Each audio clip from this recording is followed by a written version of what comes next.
तभी एक बकरियां चराने वाला बूढ़ा वहां आता है और उन्हें अपनी झोपड़ी में ले जाता है। वहां वह उन्हें दूध पिलाता है और फिर ऐसा हादसा होता है जो सबकी जिंदगी बदल देता है। आखिर वो बूढ़ा उन लड़कियों के साथ ऐसा क्या करता है जिसे सुनकर सबके होश उड़ जाते हैं। कहानी को अंत तक जरूर देखें। 5 खूबसूरत अरब लड़कियां जिनकी उम्र लगभग 40 साल के करीब थी, एक विशाल रेगिस्तान में अपनी गाड़ी पर सफर कर रही थीं। ये लड़कियां इतनी हसीन और दिलकश थीं कि कोई भी उन्हें एक नजर देख ले तो दिल हार बैठे। वे अपने घर से दूर निकल आई थीं रोमांच की तलाश में, लेकिन अब उनकी गाड़ी रेत में बुरी तरह फंस चुकी थी। रेगिस्तान का गर्म सूरज उन पर चमक रहा था और रेत की मुलायम परतें गाड़ी के पहियों को जकड़ चुकी थीं। लड़कियां गाड़ी को धक्का लगा रही थीं, लेकिन गाड़ी रेत से नहीं निकल रही थी।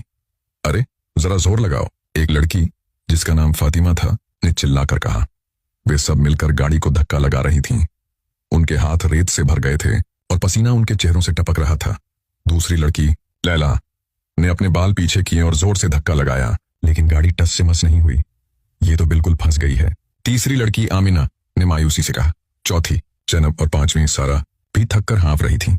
वे सबने मिलकर कोशिश की, लेकिन रेत की गहरी परतों ने गाड़ी को अपनी गिरफ्त में जकड़ रखा था। फातिमा ने अपने हाथ झाड़े और आसपास देखा। रेगिस्तान की विशाल रेत पर कोई निशान नहीं था, बस अनंत टीले जो क्षितिज तक फैले हुए थे। फिर सामने से एक बूढ़ा आदमी चलता हुआ आता दिखाई दिया। वह बकरियां लेकर आ रहा था। लड़कियां खुशी से उठ खड़ी हुई और भागकर उसके पास पहुंची। बाबा जी, उन्होंने चिल्लाकर पुकारा और बूढ़े से लिपट गईं। बूढ़ा आदमी जो शायद 70 साल का था, उन्हें देखकर हैरान रह गया। उसकी आंखें फैल गईं। ये क्या, इतनी खूबसूरत हसीन लड़कियां भी होती हैं? वह सोचने लगा। वह हैरान था, जैसे कोई सपना देख रहा हो। लड़कियां उसे देखकर खुश थीं कि कम से कम कोई तो मिला। बूढ़े की दाढ़ी सफेद थी, कपड़े पुराने और गर्द आलूद, लेकिन उसकी आंखों में एक चमक थी जो बरसों की तन्हाई की कहानी सुनाती थी। बकरियां भी साथ साथ भागती हुई आईं। उनकी घंटियां बज रही थीं। बाबा जी, हमारी गाड़ी रेत में फंस गई है, कृपया हमारी मदद करें, लैला ने कहा। बूढ़ा अब भी हैरान था, जैसे सदमे में चला गया हो। लड़कियां चिल्ला उठीं। बाबा जी, क्या हुआ? आप हमें ऐसे क्यों देख रहे हैं? बूढ़ा होश में आया और उनके साथ चल पड़ा। बकरियां भी साथ थीं। वे गाड़ी के पास पहुंचे। बूढ़े ने कोशिश की, धक्का लगाया, लेकिन गाड़ी रेत में धंस चुकी थी। वह अपने हाथों से रेत खोदने लगा, लेकिन रेत की नरमी से कुछ न हुआ। लड़कियां परेशान हो गईं। अब हम क्या करेंगे? कहां जाएंगी? गाड़ी कैसे निकलेगी? और रात भी होने वाली है, आमिना ने रोते हुए कहा। बूढ़ा आदमी ने सर झुकाकर सोचा। उसकी आंखें अब भी लड़कियों पर टिकी हुई थीं। वह बरसों से अकेला था और इन हसीन चेहरों को देखकर उसका दिल पिघल रहा था। बूढ़ा आदमी ने कहा, तुम मेरे साथ मेरी झोपड़ी में रह सकती हो, रात गुजार लो, फिर चली जाना। लड़कियां मान गईं। बूढ़े की तो जैसे ईद हो गई। वह खुश हो गया। पता नहीं कितने साल हो गए थे जब उसने कोई औरत देखी थी। बूढ़ा जब जवान था तो एक अरब ने धोखे से उसे सऊदी बुला लिया और वापस जाने नहीं दिया। अब वह यहाँ अकेला रहता था, बकरियां पालता था। झोपड़ी रेगिस्तान के एक छोटे से टीले के पीछे थी। कच्ची मिट्टी की दीवारें और पुरानी छत। लड़कियां झोपड़ी में आ गईं। रात वहां गुजारी।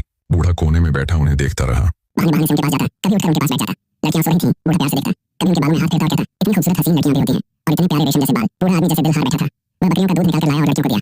पियो बेटियों, चिता है। उसकी आवाज में प्यार था। लड़कियों ने शुक्रिया अदा किया और दूध पिया जो रेगिस्तान की गर्मी में एक नियमत था। बूढ़ा उनकी बातों को सुनता रहा। उनकी हंसी से झोपड़ी रोशन हो गई। सुबह हुई। लड़कियां बोली, बाबा जी, अब हमें जाना है। लेकिन बूढ़ा उन्हें रोकना चाहता था। यहाँ तूफान आता है, गाड़ी फंस चुकी है, कैसे निकलेगी? वह बहाने लगाने लगा। वे सब गाड़ी तक गईं, लेकिन गाड़ी अभी धंसी हुई थी। बूढ़े ने दोबारा कोशिश की, लेकिन नाकाम रहा। थक हार कर वापस झोपड़ी आई। बूढ़े ने उन्हें खाना बनाया, बकरियों का दूध निकाला और दिया। लड़कियों का ख्याल रखा। लड़कियां और बूढ़े के करीब आने लगी। उन्होंने पूछा, तुम यहाँ कैसे आए हो? बूढ़े ने सारी बात बताई। यहाँ दूर दूर तक कोई नहीं रहता, कोई मदद को नहीं आएगा, लेकिन मेरा मालिक महीने में एक बार आता है, राशन दे जाता है, मुझे डांटता है, मारता है, फिर चला जाता है। लड़कियों को तरस आया, ऐसा कैसे हो सकता है? गाड़ी में कपड़े थे। लड़कियों ने बूढ़े को नए कपड़े दिए और शेव की। बूढ़ा नहा धोकर चमक उठा। बूढ़े ने कहा, तुम्हें कुछ दिन यहाँ मेरे साथ रहना होगा, मालिक आएगा तो गाड़ी निकल पाएगी। लड़कियां आराम से थीं, बूढ़े की मेहमान नवाजी से प्रभावित। वे बकरियों के साथ खेलती, रेगिस्तान की कहानियां सुनती। बूढ़ा उन्हें पुरानी बातें बताता जब वह जवान था और जिंदगी अलग थी। दिन गुजरते गए और लड़कियां बूढ़े से करीब होती गईं। दिन गुजरते गए और लड़कियां बूढ़े आदमी की झोपड़ी में रहने लगीं। बूढ़ा, जिसका नाम अहमद था, उनका बहुत ख्याल रखता। हर सुबह वह बकरियां चराने ले जाता, दूध निकालता और लड़कियों को देता, खाना बनाता जो सादा मगर स्वादिष्ट होता। रेगिस्तान की तन्हाई में अहमद की कहानियां उन्हें दिलचस्पी से भर देती। वह बताता कि किस तरह वह जवान था जब एक अरब शेख ने उसे नौकरी का लालच देकर सऊदी अरब बुलाया, फिर धोखे से गुलाम बना लिया। मैंने कभी सोचा भी नहीं था कि जिंदगी यहाँ खत्म हो जाएगी। अहमद की आवाज में दर्द होता। लड़कियां फातिमा, लैला, आमिना, जैनब और सारा अब अहमद को बाबा जी कहने की बजाय अहमद कहने लगी। वे उसकी देखभाल करती, उसे पुराने कपड़े धोती और उसे नई कहानियां सुनाती। अहमद को देखकर लड़कियों का दिल पिघलने लगा। वह नाम का बूढ़ा था, लेकिन ताकतवर और मजबूत। उसकी आंखों में अब भी जवानी की चमक थी और दाढ़ी के पीछे एक खूबसूरत चेहरा छिपा था। जब लड़कियां उसकी शेव करती तो अहमद चमक उठता। तुम सब इतनी खूबसूरत हो कि रेगिस्तान भी तुम्हारे सामने फीका पड़ जाता है, अहमद कहता, और लड़कियां हंस पड़ती। रातों को जब अहमद सो जाता, लड़कियां उसके पास बैठ जाती, प्यार से उसे देखती। फातिमा उसके बालों में हाथ फेरती, लैला उसके हाथ पकड़ती। अहमद, तुम इतने अच्छे हो, वे सोचती। अहमद जाग जाता तो डर जाता। नींद नहीं आ रही, क्या मसला है? लेकिन लड़कियां बहाने बनाती, बस ऐसे ही। दरअसल लड़कियों का दिल अहमद पर आ गया था। हर लड़की चाहती थी कि अहमद उसे शादी कर ले। अहमद भी उनसे प्यार करने लगा था। परसों की तन्हाई के बाद ये लड़कियां उसकी जिंदगी में रोशनी ले आई थी। वह बहाने से उनके करीब आता, कभी खाना देते हुए हाथ छूता, कभी बातों में उनकी तारीफ करता। तुम्हारे जैसे बाल, रेशम की तरह नरम, वह कहता। लड़कियां खुलकर अहमद से बातें करती। वे बताती कि वे सब बहनें हैं, एक अमीर अरब शेख की बेटियां जो रोमांच के लिए रेगिस्तान में निकली थीं। हमारा बाप बहुत अमीर है, लेकिन सख्त मिजाज, फातिमा कहती। अहमद सुनता और सोचता कि काश ये सब उसकी जिंदगी का हिस्सा बन जाए। एक दिन अहमद ने कहा, मेरा मालिक जल्द आएगा, वह राशन लाएगा, शायद तुम्हारी गाड़ी निकालने में मदद करे। लड़कियां परेशान हुई क्योंकि वे अब यहाँ से जाना नहीं चाहती थी। अहमद का ख्याल रखना उनकी आदत बन गया था। वे उसे नई जिंदगी दे रही थी। अहमद को नई उम्मीद मिली थी। वह अब रेगिस्तान की तन्हाई को भूल गया था। लड़कियां बकरियां चराती, झोपड़ी को सजाती और अहमद के साथ गाने गाती। अहमद की आंखों में खुशी चमकती। तुम सब मेरे लिए फरिश्ते हो, वह कहता। रात को जब सब सो रहे होते, लड़कियां अहमद के पास आती, बहाने से उसे जगाती और बातों में उलझाती। अहमद दिल हार बैठा था। वह उनकी खूबसूरती से मोहित था। तुम सब एक जैसी हसीन हो, वह कहता। लड़कियां चाहती थीं कि अहमद उन सबसे शादी कर ले क्योंकि अरब संस्कृति में यह मुमकिन था। अहमद भी अब उन्हें छोड़ना नहीं चाहता था। दिन रात गुजरते गए और उनका रिश्ता मजबूत होता गया। अहमद की सेहत बेहतर हो रही थी। वह अब जवान लगने लगा था।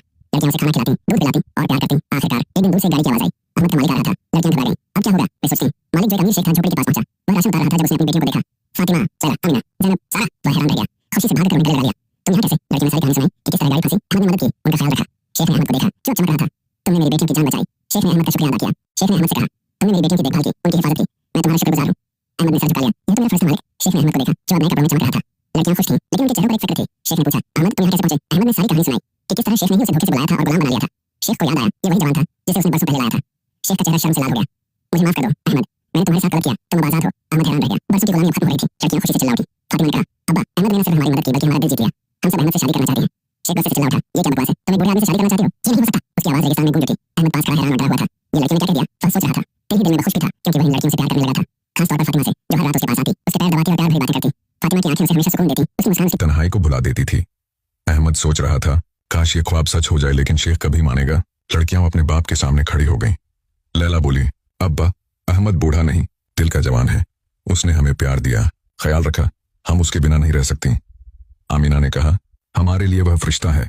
जनाब और सारा ने भी हामी भरी। शेख का गुस्सा ठंडा होने लगा।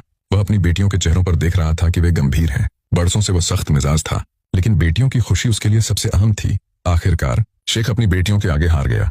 उसने अहमद की तरफ देखा और पूछा, अहमद, तुम मेरी कौन सी बेटी से शादी करना चाहते हो? अहमद ने थोड़ा सोचा। उसका दिल फातिमा के लिए धड़कता था। मैं फातिमा से शादी करना चाहता हूँ, उसने कहा। शेख हैरान रह गया, लेकिन फातिमा की आंखों में खुशी देखकर मुस्कुराया। अहमद ने एक शर्त रखी, लेकिन मैं अब यहाँ रहना चाहता हूँ, रेगिस्तान में। मैं घर वापस नहीं जाना चाहता। जब मैं यहाँ आया था तो छोटा था, अब बूढ़ा हो चुका हूँ। मेरे माँ बाप पीछे मर चुके होंगे, इसलिए मैं बाकी की जिंदगी यहीं गुजारना चाहता हूँ। शेख ने सर हिलाया। जैसा तुम चाहो।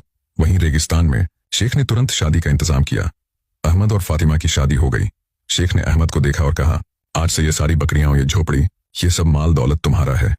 अहमद की आंखें नम हो गईं। वह सोच भी नहीं सकता था कि जिंदगी ऐसा मोड़ लेगी। बाकी लड़कियां खुश थीं, मगर थोड़ी उदास भी, लेकिन फातिमा की खुशी देखकर संतुष्ट। शेख ने अपने आदमियों को बुलाया, गाड़ी को रेत से निकलवाया और बाकी बेटियों को लेकर शहर लौट गया। अहमद और फातिमा रेगिस्तान में रह गए। जिंदगी अब सुखमय थी। अहमद और फातिमा मिलकर झोपड़ी को घर बनाते। फातिमा रोज अहमद के पैर दबाती, उसे प्यार करती। अहमद बकरियां चराता, दूध निकालता और फातिमा को देता। तुमने मेरी जिंदगी बदल दी, अहमद कहता। फातिमा मुस्कुराती, तुमने मुझे सच्चा प्यार सिखाया। शेख कभी कभी आता, राशन लाता और देखता कि अहमद अब खुश है। रेगिस्तान की तन्हाई अब एक मोहब्बत की कहानी बन गई थी। अहमद की सेहत बेहतर हो रही थी, वह अब जवान लगता था। फातिमा उसका ख्याल रखती, खाना बनाती और बातों में उलझाती। साल गुजरते गए। अहमद और फातिमा के बच्चे हुए। झोपड़ी अब एक छोटा सा घर बन गई। बच्चे बकरियों के साथ खेलते, रेगिस्तान की हवाओं में हंसते।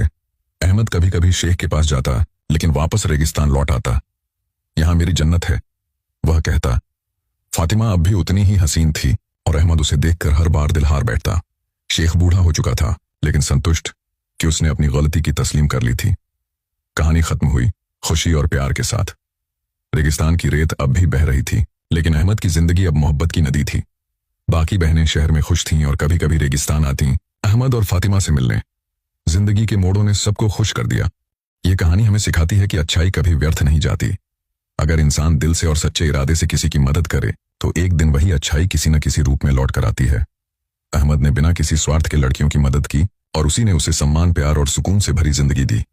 अगर नीयत साफ हो और दिल में इंसानियत हो तो जिंदगी के दुख भी एक दिन खुशियों में बदल जाते हैं। अंत में, अगर आपको यह कहानी पसंद आई हो तो चैनल को सब्सक्राइब जरूर करें ताकि ऐसी और दिल छू लेने वाली कहानियां आप तक पहुंचती रहें।